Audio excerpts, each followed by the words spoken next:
Hi there. So in this video I'm going to show you how you can go about checking a horse's past form to confirm whether it's performed well previously over similar conditions. And we're going to do that. I've just got this race here opened at Wolverhampton at 8:15. You can do this on any type of race.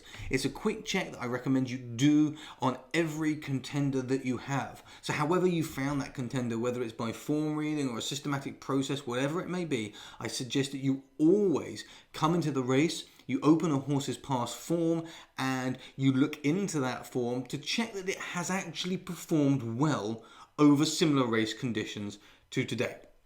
And that's what this video is going to show you how to do. So I've just got this race here opened at Wolverhampton, and I'm going to take Embolden here, which is just the top horse on the list. And if we open that horse's past form, we can see straight away it's had about 8 races historically. Now the things that we want to confirm are we want to confirm class or prize money, race type, and going and distance. We also take into account the weight that a horse has carried as well, particularly in handicaps, but we want to take into account of that anyway, just to see what is going on.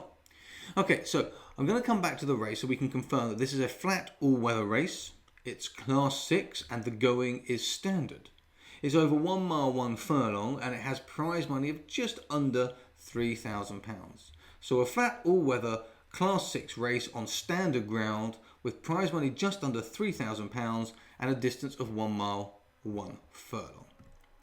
So we scroll down this list to see if there are any similar class races, and we can see straight away this is going to be the horse's first class 6 race, so it is dropping. And we just make a mental note. That's not to say it's good or it's bad, it's just it's dropping in class.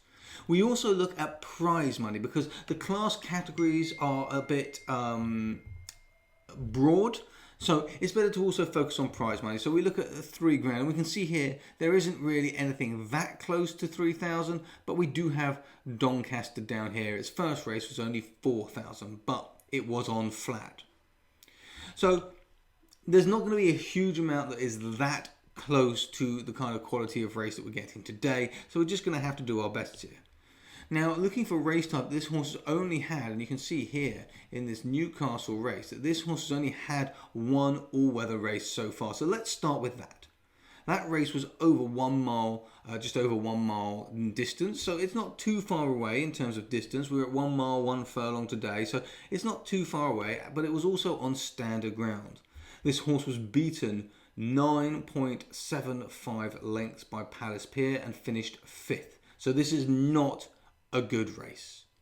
We haven't got any other all-weather races that we can compare directly, so now we're going to look at good ground or maybe good to firm flat races. And we've got a few of those.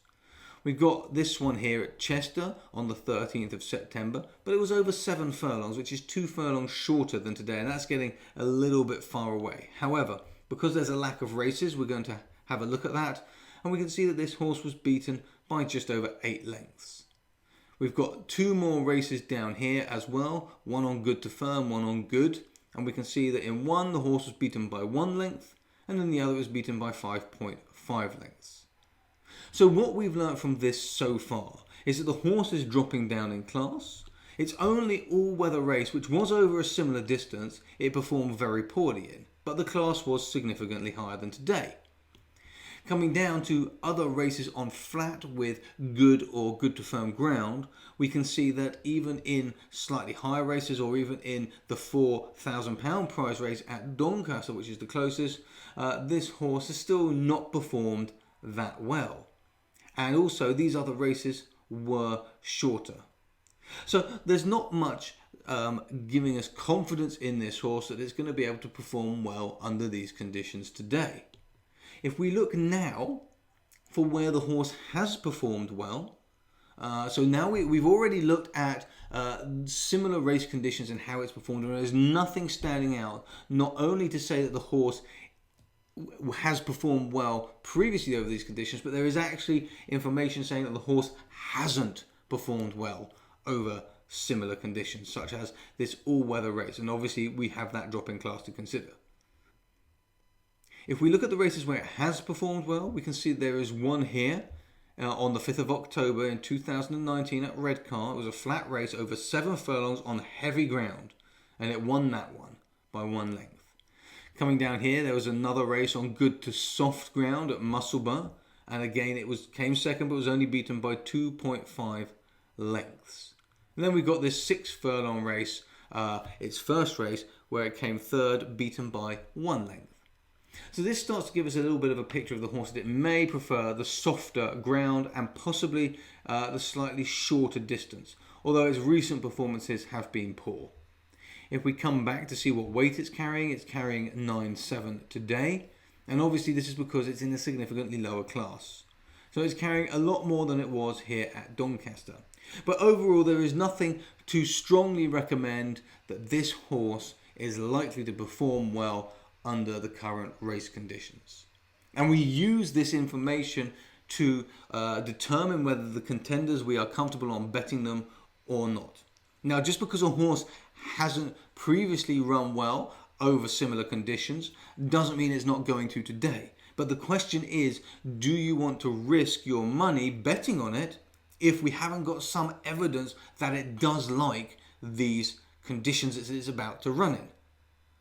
So by taking this information into account, by taking this risk factor into account, we can either choose to skip the race, or we can choose that we do want to bet in the race. We are happy with the fact that we haven't got any significant previous experience, but the odds have taken that into account. So we consider that there is value in the odds, even knowing that this horse has not yet performed well over similar conditions. The odds are high enough to offer us value in that. And if you're not sure which way to go, I would suggest that you skip the race and move on to the next one. And by performing this process on all of your contenders, you will make a significant difference to not only your strike rate, but also your bottom line, your profit and loss, and your returns. Now, if you've got any questions on how this works, please do drop me a comment below and let me know. Thank you very much indeed for watching.